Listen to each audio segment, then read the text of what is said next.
কিন্তু যিটো পৰম্পৰা যিটো মৰ্যাদা যিটো গৰিমা সেই বস্তুটো কিন্তু যথেষ্ট স্খলন ঘটিছে মানে হিমন্ত বিশ্ব শৰ্মাৰ দিনত কোনে কেনেকৈ কি কথা কয় কেনেকৈ কয় সেইটো তেওঁৰ নিজৰ ব্যক্তিত্বৰ ওপৰত নিৰ্ভৰ কৰে তেওঁলোকে সেই হিচাপে কথা কয় সংবিধানখনে পুৰি পেলোৱা হৈছে যে আমি এখন সংবিধান নামানো পুৰি পেলোৱা হৈছে কোনে পুৰি পেলাইছিলে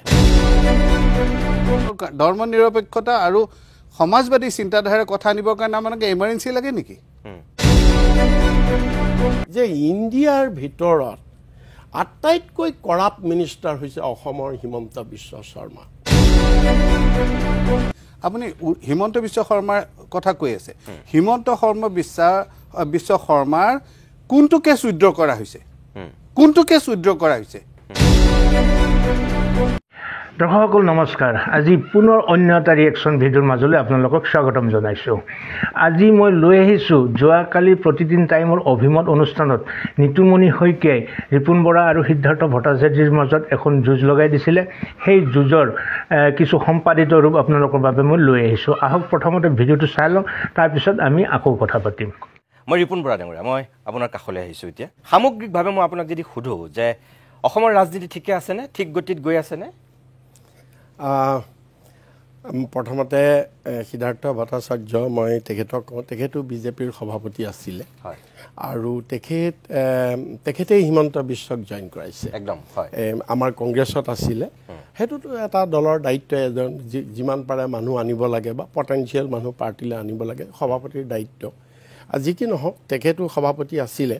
কিন্তু তেখেতে আজি নিজে হয়তো এইটো স্বীকাৰ কৰিব যে সেইটো দিনত তেখেতৰ দিনত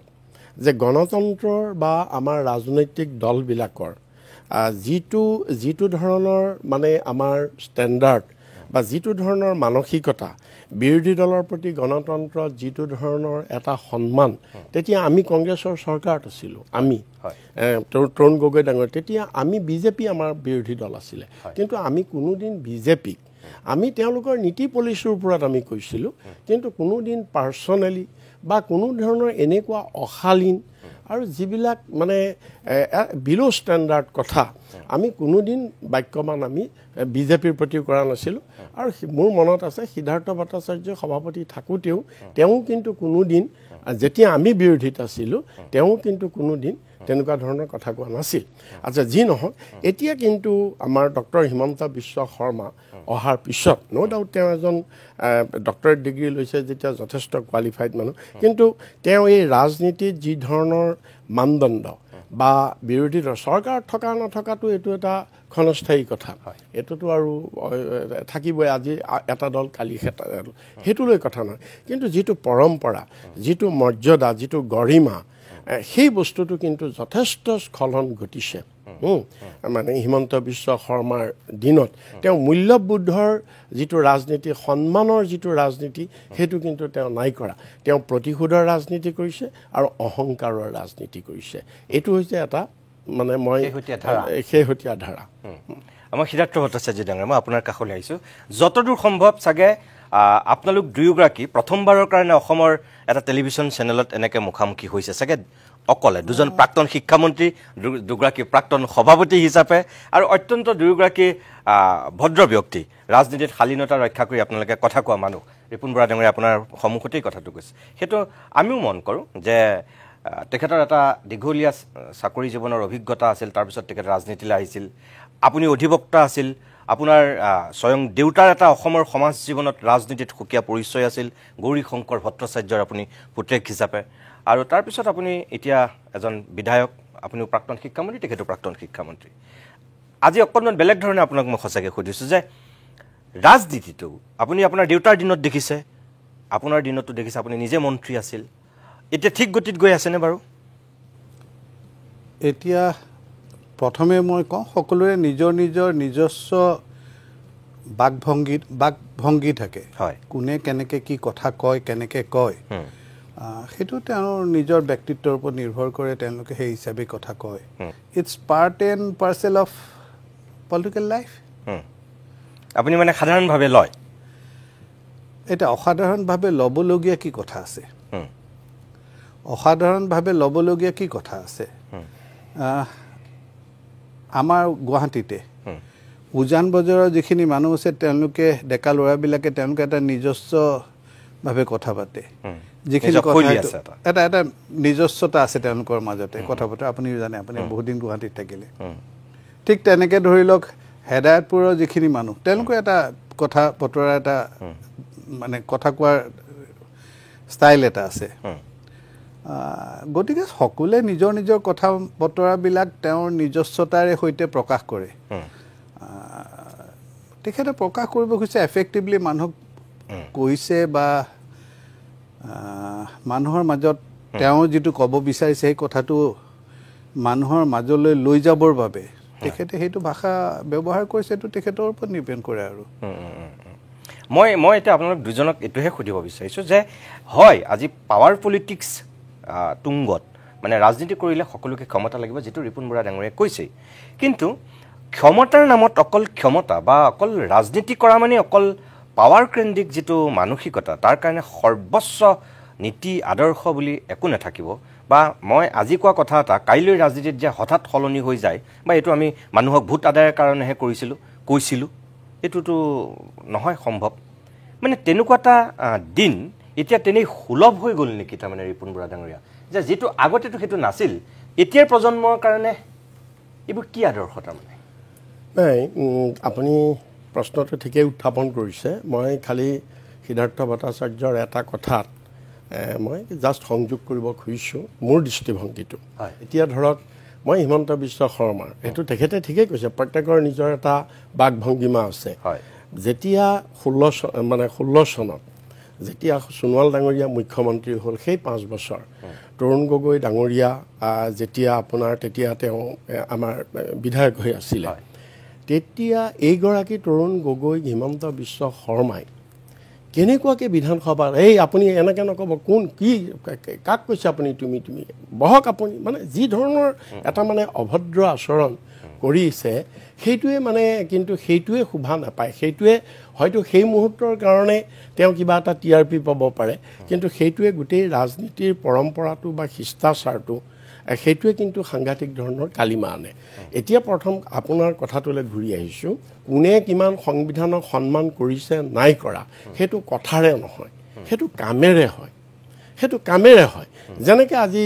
হিমন্ত বিশ্বই কৈছে বা বিজেপিৰ কোনোবা নেতাই কৈছে আমি সংবিধানক অপমান কৰিছোঁ আমাৰ সংবিধানক লৈ পেলা কথা কোৱাৰ কোনো অধিকাৰ নাই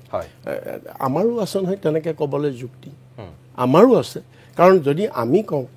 যে যেতিয়া যিদিনাখন 1949ৰ 26 নৱেম্বৰ যিদিনাখন কনষ্টিটুৱেণ্ট এছেম্বলিত সংবিধান এডপ্ট কৰা হৈছে সেইদিনাখনেই ৰামলীলা গ্ৰাউণ্ডত প্ৰতিমূৰ্তি জ্বলোৱা সংবিধানখনে পুৰি পেলোৱা হৈছে যে আমি এখন সংবিধান নামানো পুৰি পেলোৱা হৈছে কোনে পুৰি পেলাইছিলে আজি যিসকল যি বিজেপি সংবিধান পুৰা হৈছিল আৰু মহাত্মা গান্ধী জৱাহৰলাল নেহৰু আম্বেদকাৰৰ প্ৰতিমূৰ্তি জ্বলাই দিয়া হৈছিলে কিন্তু আজি সেইসকল আজি কিন্তু সেই সংবিধানতেই আজি বিজেপি চৰকাৰ হৈছে আজি আদবানীৰ কি আমাৰ অটল বিহাৰী বাজপেয়ীয়ে কওক বা তেখেতসকলৰ কথা নাহে এতিয়া নৰেন্দ্ৰ মোদী ডাঙৰীয়াই কওক আজি প্ৰধানমন্ত্ৰী আজি হিমন্ত বিশ্ব শৰ্মা মুখ্যমন্ত্ৰী হৈছে সেই সংবিধানৰ যোগেদি সেই সংবিধানক চুৱেই তেওঁলোকে শপত লৈছে বা দেশখন পৰিচালিত হৈছে গতিকে কথাবিলাক তেনেকুৱা ঠিক আছে মই সিদ্ধাৰ্থ ভট্টাচাৰ্য ডাঙৰীয়া মই আপোনাৰ কাষলৈ আহিলোঁ ৰিপুন বৰা ডাঙৰীয়াৰ পৰা যিখিনি কথা সুধিলোঁ বা শুনিলোঁ আপুনি তেখেতৰ বক্তব্যখিনি শুনিছে যিহেতু সন্মুখতেই আছে আপোনাক মই সুধিছোঁ এতিয়া যে সেই অটল বিহাৰী বাজপেয়ী লালকৃষ্ণ আদৱানীৰ বিজেপি আৰু এতিয়া নৰেন্দ্ৰ মোদী আৰু অমিত শ্বাহৰ বিজেপিৰ মাজত বা আগৰ ইন্দ্ৰমণি বৰা ৰাজেন গোহাঁই ৰমেন ডেকা সিদ্ধাৰ্থ ভট্টাচাৰ্যৰ বিজেপি আৰু এতিয়াৰ ভৱেশ কলিতা হিমন্ত বিশ্ব শৰ্মাহঁতৰ বিজেপিৰ মাজত সঁচাকৈ আকাশ পাতাল পাৰ্থক্য আহি গ'ল নেকি একেবাৰে অহা নাই কিয়নো আপুনি মন কৰিব যে ভাৰতীয় জনতা পাৰ্টিৰ যেতিয়া জন্মলগ্নৰে পৰা আমি কিছু মূল বিষয় আছিল যিবিলাকৰ ওপৰত ভাৰতীয় জনতা পাৰ্টিৰ গঠন কৰা হৈছিল আমি কাশ্মীৰত যিটো এটা দুখন দেশ দুখন পতাকা দুখন প্ৰধান এইটো আমি তেতিয়াও আছিলে, আমি এতিয়া আছিল, আৰু এতিয়া আমি যিহেতু আমি সংখ্যাগৰিষ্ঠতা পাইছোঁ, আমি কৰিব পৰা আমি কৰিছোঁ। এইটো এনেকুৱা নহয় যে আমাৰ এইটো এই নতুনকৈ চিন্তাধাৰা। ঠিক তেনেকৈ অন্যান্য ক্ষেত্ৰতো কওক, ৰাম মন্দিৰৰ কথাই কওক বা অন্যান্য প্ৰসংগবিলাক কওক, সেইবিলাকত আমাৰ যিটো চিন্তাধাৰা আছিল সেই চিন্তাধাৰাটো কিন্তু সলনি হোৱা নাই। আমি সেই চিন্তাধাৰাটোক তেতিয়া কৰিব পৰা নাছিলোঁ, এতিয়া কৰিছোঁ। গতিকে এইটোত প্ৰাসংগিকতাটো কেতিয়াও হেৰুৱাই যোৱা নাই, আৰু প্ৰাসংগিকতা কিন্তু একেই আছে। দলৰ মূল যিটো তাত্ত্বিক যিটো চিন্তাধাৰা, তাত্ত্বিক চিন্তাধাৰাটোৰ পৰা কিন্তু আঁতৰি অহা নাই। আৰু মই ভাবোঁ যে যিকোনো আপুনি এটা কম্পিউটাৰৰ ছফ্টৱেৰটো সকলোৰ বাবে প্ৰযোজ্য। মোৰ লেপটপত আপোনাৰ সেই ছফ্টৱেৰটো থাকিলে মই সেইভাৱেই কাম কৰিম, আপোনাৰ ভাৱে থাকিলে আপুনিও কৰিব। কেনেকৈ কৰিব সেইটো নিৰ্ভৰ কৰে ব্যক্তিত্বৰ ওপৰত। গতিকে সেই হিচাপে সকলোৰে ব্যক্তিত্ব নিজৰ নিজৰ এটা প্ৰকাশভংগী আছে, তেখেতসকলৰ কাম কৰাৰ ষ্টাইল আছে, পৰিস্থিতি আৰু সুযোগৰ কথা আছে। 13 দিন আৰু 13 মাহ এই যিটো এটা পৰিস্থিতি আছিলে, আৰু আজিৰ পৰিস্থিতিৰ মাজত যথেষ্ট পাৰ্থক্য আছে। গতিকে আজি আমাৰ যিটো সংখ্যাগৰিষ্ঠতাৰ পৰা আমি কামখিনি কৰিবলৈ সক্ষম হৈছোঁ, গতিকে আমি কৰিছোঁ, কিন্তু আমিতো ইছ্যুজৰ পৰা আঁতৰি অহা নাই। আজি এখেতসকলে কথাই তেখেতসকলে সদায় কয় যে সমাজবাদী চিন্তাধাৰা, ধৰ্মনিৰপেক্ষতা। এতিয়া তেখেতে মোক কওকচোন বাৰু, এই যে যিটো এমেণ্ডমেণ্ট অনা হৈছিলে সংবিধান ইমান কৰি আছে, এইটো কেতিয়া অনা হৈছিলে? এইটো কংগ্ৰেছৰ দিনত নহয়, 1976ত 42nd এমেণ্ডমেণ্ট এণ্ড ৱেন দেৰ ৱাজ এ এমাৰ্জেঞ্চি। তেতিয়াহ'লে আপুনি ধৰ্মনিৰপেক্ষতা আৰু ছেকুলাৰিজিমৰ কথা আনিবৰ, ধৰ্মনিৰপেক্ষতা আৰু সমাজবাদী চিন্তাধাৰাৰ কথা আনিবৰ কাৰণে আপোনাক এমাৰ্জেঞ্চি লাগে নেকি? আজি তেখেতে নিঃসন্দেহে তেখেতে কংগ্ৰেছ দলক প্ৰতিনিধিত্ব কৰি আহিছে। গতিকে তেখেতে কংগ্ৰেছৰ যিখিনি ভুল ত্ৰুটি আছে, সেই ভুল ত্ৰুটিখিনিক তেখেতে হোৱাইট ৱাছ কৰিব চেষ্টা কৰিব, স্বাভাৱিক কথা। মোৰ দলে যদি কিবা এটা কৰে ময়ো সেইটো ডিফেণ্ড কৰিবলৈ চেষ্টা কৰিম, এটা যুক্তি তৰ্কৰে কথাখিনি ক'ব পাৰিম। চেষ্টা কৰিম মানে কৰিছে আপুনি? মই কৰিছোঁ, মই এইকাৰণে কৰিছোঁ যে কিয়নো সেইখিনি মোৰ অধিকাৰ আছে আৰু সেইখিনি মোৰ কৰাৰ প্ৰয়োজনীয়তা আছে। একদম। কিন্তু তাতে মই আপোনাক সুধিম, মই এতিয়া মই কৈ লওঁ, শেষ কৰি লওঁ। সেই প্ৰয়োজনীয়তা আছিল কিহৰ কাৰণে? সেই প্ৰয়োজনীয়তা আছিল যে আমাৰ এটা যে চিন্তাধাৰা আছে, এই চিন্তাধাৰাটোক আমি ৰূপায়িত কৰিবলৈ যিখিনি কাৰ্যপন্থা ল'ব লাগে, সেই কাৰ্যপন্থাখিনি লোৱা হৈছে। আৰু সেইটো নিঃসন্দেহে তেখেতসকলৰ ৰাজনৈতিক স্বাৰ্থৰ পৰিপন্থী, আৰু তেখেতসকলে সমালোচনা কৰিছে। সমালোচনা কৰাৰ অধিকাৰ তেখেতসকলৰ আছে। আৰু যিহেতু ৰাইজে আমাক মতাধিকাৰৰ মাজেৰে আমাক তেখেতসকলে এই যিখিনি পৰিৱৰ্তন আনিবলৈ বিচৰা হৈছে, পৰিৱৰ্তন আনিবৰ বাবে আমাক ক্ষমতা দিছে, গতিকে আমি সেই ক্ষমতা সদব্যৱহাৰ কৰিছোঁ। একদম ঠিক কথা, আপুনি এইখিনিলৈকে ঠিক কথা কৈছে। কিন্তু মোৰ প্ৰশ্নটো আছিল যে বাজপেয়ী আৰু আদৱানীৰ বিজেপি বা শ্যামাপ্ৰসাদ মুখাৰ্জীহঁতৰ কথা মই নকলোৱেই, এতিয়াৰ বিজেপিৰ মাজত বা নৰেন্দ্ৰ মোদী অমিত শ্বাহৰ মাজত পাৰ্থক্যৰ কথা মই যিটো আপোনাক কৈছোঁ, মোৰ কথাটো আছিল এনেকুৱা যে এটা ভোটৰ কাৰণে বাজপেয়ীয়ে প্ৰধানমন্ত্ৰীৰ পদ ত্যাগ কৰিছিল, আৰু সংসদত যিটো ভাষণ দিছিল আপোনালোক দুয়োগৰাকীৰ চাগে জ্যেষ্ঠ ৰাজনীতিক হিচাপে মনত আছে, ইণ্টাৰনেটত চালে আপুনি পাব। মই চাবলৈ বাদেই দিয়ক, মই তেতিয়াৰ ভাষণটোৰ কথাই মই কৈছোঁ যে অটল বিহাৰী বাজপেয়ী পৰাজয় হৈছে আজি, কিন্তু দেশৰ গণতন্ত্ৰৰ জয় হৈছে। বাজপেয়ীৰ বক্তব্য আছিল নিজে প্ৰধানমন্ত্ৰীৰ পদ ত্যাগ কৰি মই এটা ভোট মই বেকাকে আদায় কৰিব পাৰিলোহেঁতেন, কিন্তু মই নকৰিলোঁ। সেইটো আছিল তেতিয়াৰ প্ৰধানমন্ত্ৰী অটল বিহাৰী বাজপেয়ী সংসদত দিয়া বক্তব্যৰ কিয়দাংশ। কিন্তু সেই একেই বিজেপিৰ, একেই অমিত শ্বাহ বা একেই নৰেন্দ্ৰ মোদীৰ দিনত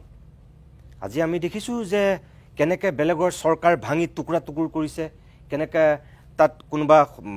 আমাৰ এতিয়া মণিপুৰৰ ক্ষেত্ৰতেই প্ৰথমবাৰ যেতিয়া চৰকাৰ কৰিছে তাত কংগ্ৰেছ সংখ্যাগৰিষ্ঠ, বিজেপিয়ে বেকডৰা দি তাত চৰকাৰ কৰিছে, মেঘালয়ত কৰিছে, বা সেইদিনাখনলৈকে হয় ন। মই এতিয়া আপোনাক সেইটো কথা কৈছোঁ যে বিজেপিয়েতো পাৱাৰৰ কাৰণে নীতি আদৰ্শ কেতিয়াও ইমান বিসৰ্জন দিয়া নাছিল এটা তেওঁলোকে ভাৰতীয় সংস্কৃতি সভ্যতাৰ কথা কয় এটা আদৰ্শ ধৰি ৰাখিব বিচাৰিছিল কংগ্ৰেছৰ সেই বেয়া দিশবিলাকতকৈ বিজেপি এটা কঠোৰ নীতি শাসনৰ মাজত থাকিব বিচাৰিছিল যিটো বাজপেয়ীহঁতে গোটেই ভাৰতবাসীক স্বপ্ন দেখুৱাইছিল সেই স্বপ্নটোৰ কথা মই আপোনাক কৈছোঁ যে পৰৱৰ্তী সময়ত ক্ষমতাৰ কাৰণেই বিজেপিয়ে জানো সম্পূৰ্ণৰূপে নীতি আদৰ্শ বৰবাদ কৰি দিয়া নাই আপুনি যিটো কথা কৈছে মই মানো যে 370ৰ ক্ষেত্ৰত বিজেপিৰ যিটো স্থিতি আছিল সেইটো এতিয়া শাসন পাইছে সেইটো বিজেপিয়ে কৰি দেখুৱাইছে 3 তালাকৰ ক্ষেত্ৰত যিটো আপোনালোকৰ স্থিতি আছিল সেইটো কৰি দেখুৱাইছে ৰাম মন্দিৰ নিৰ্মাণ কৰিম বুলি কোন কাহানি বাই বিজেপিয়ে প্ৰতিজ্ঞা কৰিছিল বা দেখুৱাই দিছিল ভাৰতৰ জনতাক সপোন ৰাম মন্দিৰ নিৰ্মাণ কৰি দেখুৱাইছে সেইখিনি মই মানো মোৰ উত্তৰটো দিব দিয়ক আপুনি হয় মোৰ কথাটো হৈছে কোনোবাই যদি মোৰ চিন্তাধাৰাৰ দ্বাৰা উদ্ভিদিত হৈ হয় তেখেতসকলে যদি মোক যোগদান কৰিব খোজে হয় তেতিয়াহ'লে মই তেখেতসকলক কম নেকি যে নাই নাই আপুনি নাহিব মোৰ তাত তেখেতসকলৰ নীতি আদৰ্শ যদি ইমানেই শক্তিশালী ইমানেই আকৰ্ষণীয় তেতিয়াহ'লে তেখেতসকলৰ এই যিসকল সদস্য এই সদস্যবিলাকে কিয় ভাৰতীয় জনতা পাৰ্টীত যোগদান দিব আহিছে আমিতো কাকো ধৰি মেলি লৈ অহা নাই মণিপুৰৰ কথা কৈছে আপুনি মণিপুৰৰ যিখিনি বিধায়ক তেখেতসকলো নিৰ্বাচিত ব্যক্তি আছিল যেনেকৈ আজি হয়তো যিসকলে তেওঁলোকৰ সমালোচনা কৰে তেওঁলোক হয় গতিকে তেওঁলোকে যদি নিজৰ একোজন প্ৰাপ্তবয়স্ক মানুহে নিজৰ ৰাজনৈতিক যিটো মতবাদ বা যিটো তেওঁলোকৰ চিন্তাধাৰা সেই চিন্তাধাৰাটো যদি বিজেপিৰ মাজত প্ৰতিফলিত হোৱা দেখা পায় আৰু তেওঁলোকে সেই বিজেপিত যোগদান দিবলৈ খোজে তাত আমাৰ কি অসুবিধা আছে চুৰ ডকাইত লম্পট তেতিয়া বিজেপিলৈ আহিব চুৰ ডকাইত লম্পট বুলি আপুনি গোটেই বিধায়কবিলাকক আপুনি তুলনা কিয় কৰিছে উপলুঙা কিয় কৰিছে নাই কোৱা মই কৈছো যে বিজেপিয়ে সবলে সব বিজেপিৰ আদৰ্শৰ প্ৰতি সব ধাবিত হ'ল বুলিয়েই আপোনালোকে চুৰ ডকাইত লম্পটকো আদৰি ল'ব নেকি মই সেইটো সুধিছো যেতিয়া ৰত্নাকৰৰ পৰা বাল্মীকি হৈছিল আপুনি কি ৰামায়ণখন নপঢ়াকে আছে নেকি পঢ়িছো তেনেহ'লে কিন্তু আপুনি এটা কথা মনত ৰাখিব এজনেই ৰত্নাকৰ আছিল এতিয়া বহুত মানুহ হৈছে বহুত মানুহে যদি সেনেকুৱা ধৰণৰ চিন্তাধাৰা আগবাঢ়ি আহিছে তাত কি বেয়া সেইটোকে ক'লো আপোনাক যে আপুনি ৰত্নাকৰ বাল্মীকিৰ লগত তুলনা নকৰিব কিয় নকৰিম বাল্মীকি এজনেই ৰত্নাকৰ এজনেই তাৰপিছত আৰু ৰত্নাকৰ ওলোৱা নাই আৰু আপুনি ৰামায়ণ দ্বিতীয়খন দেখা নাই নাই ৰামায়ণ ওলোৱা নাই এইটো এটা মই উদাহৰণ দিছোঁ আপুনি সেই উদাহৰণটোকে আপুনি উকিলৰ নিচিনাকৈ কথা ঘূৰাব ধৰিছে সেইটো নকৰিব মই যিটো কৈছোঁ সেই কথাটো হৈছে যে প্ৰত্যেকজন মানুহৰ নিজৰ এটা চিন্তাধাৰা আছে হয় আৰু সেই চিন্তাধাৰাৰে কোনোবাই যদি অনুভৱ কৰে যে মই মোৰ সমাজৰ প্ৰতি যিখিনি কৰণীয় সেইখিনি মই এই ৰাজনৈতিক দলটোত গৈ মই কৰিব পাৰিম তাৰমানে আপুনি এইটো ক'ব বিচাৰিছে বাজপেয়ীৰ দিনত সেইটো আদৰ্শ নীতি আছিল কিন্তু এতিয়া আৰু সেই দিন নাই সেই ৰামো নাই সেই অযোধ্যাও নাই নাই আপুনি মোৰ কথাটো ঘূৰাই কৈ আছে বাজপেয়ীৰ দিনত তেখেতসকলে সেনেকুৱাকৈ কোনোবা এজন আহিব খোজা নাছিলে বা অহা নাছিলে গতিকে তেখেতে কৈছে যে মই বক্ৰ পথেৰে আনিব পাৰোঁ কিন্তু মই অনা নাই এতিয়া মানুহে যদি স্বেচ্ছাৰে তেখেতসকলে ভাৰতীয় জনতা পাৰ্টীক যোগদান দিব খোজে তা আমি কি তেওঁলোকক কম নেকি যে নাই আপোনালোক নাহিব আহিলে আমাৰ নামত বদনাম হ'ব আৰু দ্বিতীয় কথা হৈছে যে আমি জেনেৰেলাইজ কৰি সকলোৱে চুৰ ডকাইত লম্পটৰ উদাহৰণটো মই অন্য দলতো দিব পাৰোঁ পাৰে একদম নিশ্চয় পাৰে এইটো আপুনি চুৰ ডকাইত লম্পটৰ কথা হয় এইটোতো আমি আপোনালোকো বাতৰি কৰি থাকে আমিও বাতৰি পঢ়ি থাকোঁ গতিকে তাৰ উদাহৰণটো ময়ো বহুত দিব পাৰোঁ আপুনি ৰিপুণ বৰাৰ সন্মুখত আছে আপুনি কংগ্ৰেছৰ কথাই কৈছে মই বুজি পাইছোঁ কংগ্ৰেছৰ বুলি কিয় খালি কংগ্ৰেছ কিয় বেলেগবিলাকতো আছে কিন্তু এতিয়া ৰিপুণ বৰা ডাঙৰীয়া আছে কংগ্ৰেছতো তেনেকুৱা মানুহ আছে তেতিয়াহ'লে গতিকে সেই কথাটো কিন্তু কংগ্ৰেছতকৈ বিজেপি বেলেগ বুলি প্ৰতিপন্ন কৰিব বিচৰা হৈছিল ন এতিয়াও আমি বেলেগ হিচাপে আছোঁ আজিও আমি ভাৰতীয় জনতা পাৰ্টীত আপুনি যদি চাই ভাৰতীয় জনতা পাৰ্টীৰ যিটো কাঠামোটো যিটো মানে মেইন ষ্ট্ৰাকচাৰ সেই ষ্ট্ৰাকচাৰটো কিন্তু এতিয়াও সলনি হোৱা নাই এখেতসকলে কৈ থাকে আপোনালোকক যে আধুনিক ৱাশ্বিং মেচিন এতিয়া ভাৰতীয় জনতা পাৰ্টী ভাৰতৰ ৰাজনীতিত হোৱাটছ ৰং ইন ডেট আপোনালোক ৱাশ্বিং মেচিন হয় নহয় মই কৈছোঁ যদি তেওঁলোকে কোৱা কথাটো হয়ো তেতিয়াহ'লে কি বেয়া আমি যদি কলিমা লগা মানুহখিনিক চাফা কৰি ল'ব পাৰোঁ তেতিয়াহ'লে তাত কি একদম ভুল আছে সমাজখনত তেতিয়াহ'লে ভাল মানুহ চাফা মানুহ সংখ্যা বাঢ়িব তেখেতসকলে সেইটো কি নিবিচাৰে নেকি সমাজখনত ভাল মানুহ বঢ়াটো সমাজখনত নিকা মানুহ আমি যদি তেওঁলোকক এটা পৰিৱৰ্তন আনিবলৈ সক্ষম হওঁ সেই পৰিৱৰ্তন হোৱাটো আপোনালোকে নিবিচাৰে নেকি? একদম বিচাৰো। তেওঁলোকে সেই বেয়া মানুহ ৱাশ্বিং মেচিনত আগতে কিন্তু মেচিনটোৰ কেপাচিটি বোলা এটা বস্তু থাকে, যদি তাত অকল বেয়াই ধুই থাকে, ধুয়ে থাকিবলগীয়া হয়, মেচিনটো বেয়া হৈ যাবগৈ। নাই, ৱাশ্বিং মেচিন মানুহে কিনে কিহৰ কাৰণে? লেতেৰা কাপোৰ চাফা কৰিবলৈহে। যদি আপুনি আমাক ৱাশ্বিং মেচিনৰ পৰিভাষা দিয়ে, আমাৰ দায়িত্ব কি? চাফা কাপোৰ লেতেৰা কৰিব নোৱাৰে নে লেতেৰা কাপোৰ চাফা কৰিবলৈ? যদি আমাক আপুনি মানে সেই হিচাপে আপুনি উপমাটো আপুনি মোটামুটি স্বীকাৰ কৰিছে যে বিজেপি ৱাশ্বিং মেচিন, আপুনি মোৰ মুখত কথা দি দিয়ে, মই স্বীকাৰ কৰিম। মই কৈছো যে বিজেপি ৱাশ্বিং মেচিন বুলি আপোনালোকে কয়, মই নকওঁ, কংগ্ৰেছে কয়, আপোনালোকেও কয়, সংবাদ মাধ্যমত প্ৰায়ে শুনো মই এইটো। যদি আপোনালোকে কয়, ৰিজনিটো যদি আপুনি এটা ৱাশ্বিং মেচিনৰ দিছে, তেতিয়াহ'লে why will I not ask যে what is the purpose of buying a washing machine or owning a washing machine? আৰু ৱাশ্বিং মেচিনে কি কৰে? লেতেৰা যিখিনি মানুহ হৈছে, যিখিনি what needs to be cleaned, সেই মানুহখিনি ক্লিন কৰি চাফ চিকুণ কৰি পেলাই সেইখিনিক যদি আকৌ চাফা কৰি পেলাই ব্যৱহাৰযোগ্য কৰে, তেতিয়াহ'লে সেইটো গ্ৰহণযোগ্য, সেইটো আদৰণীয় নে সেইটো বেয়া? সেইটো ভাল, কিন্তু তাতে কিন্তু এটা থাকি যায়। মই কম, কিন্তুটো ক'ব লাগিব, এইকাৰণে ক'ব লাগিব যে সেই মেচিনবিলাক CBI ED লগোৱাৰ পিছত অলপ বেলেগ এটা ৰূপ লৈ যায়। তাৰ আগলৈকে বেলেগ হৈ থাকে, তাৰপিছত বিজেপিৰ সেই মেচিনটোত সোমোৱাৰ পিছত অলপ বেলেগ এটা কালাৰ হৈ যায়। তেনেকুৱা ভাৰতবৰ্ষত দেধাৰ উদাহৰণ আছে। ৰিপুণ বৰা ডাঙৰীয়া আছেই, তেখেতসকলে বাৰে বাৰে সেইবিলাক অভিযোগে আপোনালোকৰ বিৰুদ্ধে উত্থাপন কৰি থাকে। মই সেই কথাটো কৈছোঁ। সেইটো কথা তেখেতসকলে উত্থাপন কৰে, আৰু তেখেতসকলে এনেকুৱা ধৰণৰ প্ৰশ্ন উত্থাপন কৰাৰ লগে লগে এটা কিন্তু ডাঙৰ কথা আছে, সেই কথাটো কোনো মন কৰা নাই বা কৰা উচিত।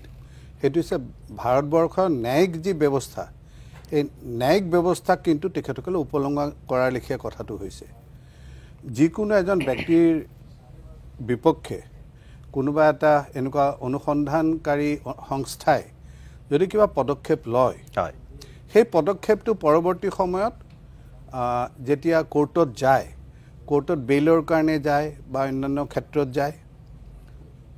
যদি ন্যায়িক ব্যৱস্থাত তেখেতসকলক বেইল দিয়া নাই বা দোষী সাব্যস্ত কৰা হৈছে, তাৰ বাবে বিজেপি কেনেকৈ দোষী হ'ব? তাৰ কাৰণে বিজেপি কেনেকৈ দোষী হ'ব? তেখেতসকলে কিয় পাহৰি যায় যে লালু প্ৰসাদ ডাঙৰীয়াক তেখেতসকলৰ সময়তেতো CBI এৰেষ্ট কৰি পেলাই হেৰি কৰিছিলে। গতিকে তদন্তকাৰী সংস্থাবিলাকৰ নিৰপেক্ষতা বা তেখেতসকলৰ ভূমিকাৰ সম্পৰ্কে স্বাভাৱিকতে তেখেতসকলে প্ৰশ্ন কৰিব, কৰা উচিতো, আৰু কৰাত সেইটো কোনো আপত্তিজনকো নহয়। কিন্তু কথাটো হৈছে যে সেইটো সম্পূৰ্ণ এটা বেলেগভাৱে কথাটো কোৱাটো এই ন্যায়িক ব্যৱস্থাটোৰ প্ৰতি কিন্তু ভেঙুচালি কৰাৰ লেখীয়া হয়। কিয়নো আপোনাক মই এটা কথা কওঁ, মাজতে আপ দলৰ দিল্লীৰ যিটো আবকাৰী বিভাগৰ যিটো এটা দুৰ্নীতি, সেইটো লৈ পেলাই আপোনালোকে দেখিছে একেবাৰে ট্ৰায়েল কোৰ্টৰ পৰা সুপ্ৰিম কোৰ্টলৈকে তেওঁলোকৰ যিবোৰ আবেদন আছিল, বেইলৰ আবেদন প্ৰত্যেকটো ৰিজেক্ট হৈছে, যাৰ কাৰণে কেজৰিৱাল দীৰ্ঘ সময় জেলত থাকিব লগা হৈছে। এতিয়া সেইটোত বিজেপিয়েতো আদালতক কোৱা নাই যে নহয় তোমালোকে এইটোৱে কৰিব লাগিব, তেখেতসকলৰ সেইটো অভিযোগ নেকি? আৰু দ্বিতীয় কথা, মোক আৰু এটা কথা কওক, এইটো কথা প্ৰাসংগিক কাৰণে মই সুধিছোঁ যে তেখেতসকলে প্ৰায় EVM লৈ পেলাই যথেষ্ট সৰব হয়। এই যে যোৱা উপনিৰ্বাচনবিলাকত প্ৰিয়ংকা গান্ধী যে জিকি আহিলে কেৰালাৰ পৰা, EVMৰ মাধ্যমেৰে জিকি আহিছে, তেতিয়া কি সেই EVMটো মানে ভাল আৰু বাকীবোৰ বেয়া? এনেকুৱা ধৰণৰ যুক্তি কি গ্ৰহণযোগ্য হ'ব? ৰিপুণ বৰা ডাঙৰীয়া, তেখেতে কেইবাটাও প্ৰশ্ন উত্থাপন কৰিছে। ফাৰ্ষ্ট কথাটো হৈছে, এখেতে যিটো ৱাশ্বিং মেচিনৰ কথা কৈছে, বিজেপি পাৰ্লিমেণ্টাৰী পাৰ্টিত এইটো ৰিজলিউশ্যন হৈছে যে ইণ্ডিয়াৰ ভিতৰত আটাইতকৈ কৰাপ্ট মিনিষ্টাৰ হৈছে অসমৰ Himanta Biswa Sarma. That was on record. আৰু আলুৱালিয়াই ইয়াত কৈ গৈছে যে আমাৰ চৰকাৰ আহি আছে, আৰু আহি পোৱাৰ পিছতেই আমি সব ফাইল হিমন্ত বিশ্বৰ আমি খুলিম আৰু সি জেলত যাব লাগিব। অল ৰাইট, তেওঁ বিজেপিত গৈছে, আমাৰ ক'বলৈ একো নাই, আমি এটা উদাহৰণ দিছোঁ খালী কথাটো। গতিকে তাৰপিছত আপুনি কি হ'ল নিজে দেখিছে, তেওঁ বিজেপিলৈ গ'ল, আৰু যোৱাৰ লগে লগে তেওঁৰ চব ক্ল'জ গোটেইবিলাক ক্লোজটো হৈ গ'ল তাৰ আগত CBI লাগি গ'ল ক্লোজ হৈ গ'ল এতিয়া মই ক'ব খুজিছোঁ যে বিজেপিৰ পাৰ্লিমেণ্টাৰী পাৰ্টিৰ নিচিনা এটা পাৰ্টিয়ে মই আজি ক'ব খুজিছোঁ এতিয়া তেখেতে যে কৈছে ৱাশ্বিং মেচিন মই কৈছোঁ প্ৰধানমন্ত্ৰী যিজন ব্যক্তিয়ে সেইখিনি সময়ত নৰেন্দ্ৰ মোদী প্ৰধানমন্ত্ৰী যিজন ব্যক্তিয়ে কৈছে যে নৰেন্দ্ৰ মোদীক এদিন ৰিক্সাৱালা ঠেলাৱালাই চৰিয়াব অন ৰেকৰ্ড আছে যে এইটো তেওঁক চৰিয়াব বুলি কৈছে আচ্ছা সেইজন মানুহক যি মুহূৰ্তত তেওঁ বিজেপিত জইন কৰি দিলে তেওঁ চব ভাল হৈ গ'ল গতিকে এইবিলাকতো আমি এনেই কোৱা নাই আমি এলিগেশ্যনবিলাক আমি এনেই এলিগেশ্যনৰ খাতিৰত আমি অনা নাই আমি ফেকচুৱেলি আমি আনিছোঁ এইখিনি ইনষ্টেঞ্চ আছে এইখিনি কোনেও নুই কৰিব নোৱাৰে গতিকে ভিডিঅ' দেখাইছে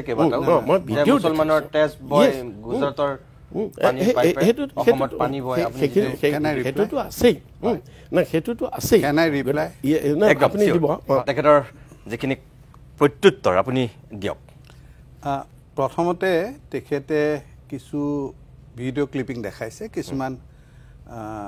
বাক্য বা কিছুমান কথা বতৰা দেখুৱাইছে যিবিলাক তেখেতে কৈছে যে তেতিয়া সেনেকুৱা ধৰণৰ ব্যৱহাৰ হৈছিলে মই তেখেতৰ প্ৰশ্ন সুধিব খোজোঁ যে যেতিয়া সেইবোৰ কথা কোৱা হৈছিলে সেইভাৱে কোৱা হৈছিলে তেতিয়া আজি তেখেতসকলে যিমান সৰবতা দেখাইছে তেতিয়া কংগ্ৰেছৰ চৰকাৰ আছিলে তেখেতসকলে সেইখিনি সময়ত কোনজন নেতাই এই কথাখিনি কোৱা উচিত নহয় এইখিনি কথা এনেকৈ ক'ব নালাগে বুলি প্ৰতিবাদ কৰিছিল সেই ভিডিঅ'টো মোক দেখাওক কওক যে নহয় এনেকৈ যিখিনি কথা কোৱা হ'ল এই কথাখিনি সমীচীন হোৱা নাই এইখিনি আমাৰ কংগ্ৰেছৰ শালীনতা মই শালীনতাটো ইন ব্ৰেকেটত কৈছোঁ এইটো ভংগ কৰিছে এনেকুৱা ধৰণৰ এটা মোক দেখুৱাওক যে অমুকজন নেতাই কৈছিলে তৰুণ গগৈয়ে কৈছে না এইটো নকবা এনেকৈ ক'ব নাপায় এনেকুৱা ধৰণৰ এটা মোক ক'ৰবাত দেখুৱাওক দৃষ্টান্ত আপোনালোকৰ দিনত ক'লে ভাল আমাৰ দিনত কৰিলে কাল সেইটোতো কথা হ'ব নালাগে আপোনালোকৰ দিনত এই যিভাৱে কোৱা হৈছিলে আজি আপোনালোকে কৈছে এইখিনি খুব অন্যায় আছিলে বেয়া কথা এইবোৰ ক'ব নাপায় তেতিয়া কিয় কোৱা নাছিলে আপোনালোকে তেতিয়াতো খুব হাত চাপৰি বজাই পেলাই আপোনালোকে তেখেতৰ বাহবা লৈছিলে গতিকে সেই কথাটো চিন্তা কৰিব লাগিব আমি যুক্তিৰ ক্ষেত্ৰত যদি আমি চাওঁ তেতিয়াহ'লে সদায় গোল পোষ্ট খেল আৰম্ভ হোৱাৰ পিছত গোল পোষ্ট কিন্তু সলনি নহয় একেই থাকে হাফ টাইমৰ পিছতহে সলনি হয় হাফ টাইমৰ পিছতো গোল পোষ্ট সলনি নহয় সাইড সলনি হয় মই সেইটো কথা কৈছো সাইড সলনি হয় কোনোবাই যদি এতিয়া এইফালে খেলিছে পিছলৈ লেফটত যাব সেই হিচাপে যদি কথাখিনি চাওঁ তেতিয়াহ'লে তাত মইতো তেনেকুৱা ধৰণৰ কোনো হেৰি পোৱা নাই কিয়নো তেখেতসকল তেতিয়া নীৰৱ আছিল ঠিক আছে ৰিপুণ বৰা ডাঙৰীয়া কথাটো এতিয়া এনেকুৱা নেকি যে ওপৰলৈ থোৱালে নিজৰ গাঁতি পৰে নাই সেইটো নহয় কথাটো হৈছে কি এইটো এটা প্ৰভাৱ আছে সেইটো বেলেগ কথা কিন্তু মই কৈছোঁ সিদ্ধাৰ্থ ভট্টাচাৰ্যই যিটো এতিয়া কৈছে সেইটোৰ লগত এইটোৰ সম্পৰ্ক নাই নাই এক মিনিট আমি এই কথাটো অহা নাই আমি কৈছোঁ যে যিটো এলিগেশ্যন যিবিলাক আপোনালোকৰ দলে যি সাংঘাতিক ধৰণৰ এলিগেশ্যন দিছে যে আমেৰ চৰকাৰ আহিলে আমি জেলত ভৰাম অমুকক জেলত ভৰাম তমুকক জেলত ভৰাম অমুকৰ ফাইল এইখিনি আছে মই কৈছোঁ সেইখিনি এতিয়া ক'লৈ গ'ল সেইখিনি আপোনালোকৰ চৰকাৰ এই মানুহজন জইন কৰাৰ পিছত সেইখিনি কিয় বন্ধ হ'ল মই এই কথাটো কৈছোঁ গতিকে সেইটোৱে এটা ইনষ্টেঞ্চ হ'লে বেলেগ কথা এইটোৱে গোটেই বস্তুটো এটা মানুহৰ এইটো এটা পাৰচেপশ্যন হৈ গৈছে যে আপোনালোকে